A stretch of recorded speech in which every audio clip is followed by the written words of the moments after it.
Inwood is an intact neighborhood.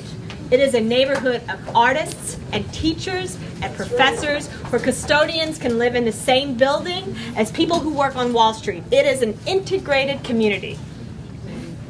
Above all, Inwood is a diverse community, and our table was most concerned about maintaining our diversity of this community. The proposal, we're talking about zoning, and we're talking about R's and 7s and A's, which was, if we had to put a word to it, would be that. But this jargon makes this charrette a charade. The fact that people are turned away from this room. And Wayne, I'm sorry, I went to that land use last month, and I usually remember word for word what goes on. But I was on my feet for 2.5 hours, and I forgot the last half of the meeting. And again tonight, Too long for translation. The first step of this proposal that was new to me last month was this commercial U.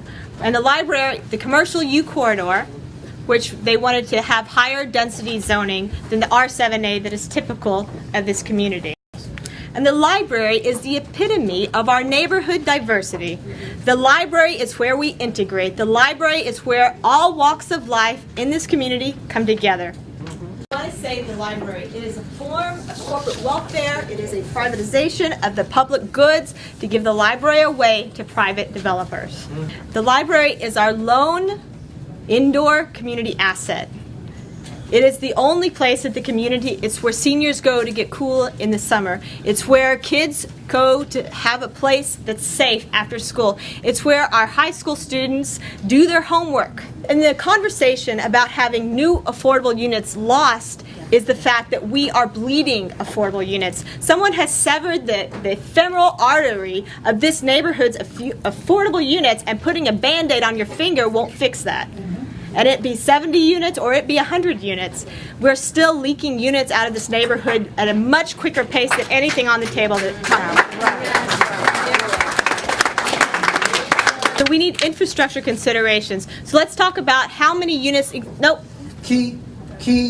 There are 16. Is there people's lives? You want to reduce people's lives to key points? Like, let people talk. Yeah, they wanted to talk. There are 16,000 units in the 134 zip code. This rezoning, they're talking about bringing 3,000 affordable units, and that's only making 25 to 30% of the new development being affordable units. That means they're bringing 12,000 new units into this neighborhood. A simple calculation. Even if the other 75% of these units were at AMI, and we kept that 25% at our current neighborhood's half AMI, that would make the average increase in the income of this neighborhood increase by 25%. So in other words, the shorter version of that is? The shorter version is we're going to increase the population of this neighborhood by 75% by virtue of this rezoning proposal.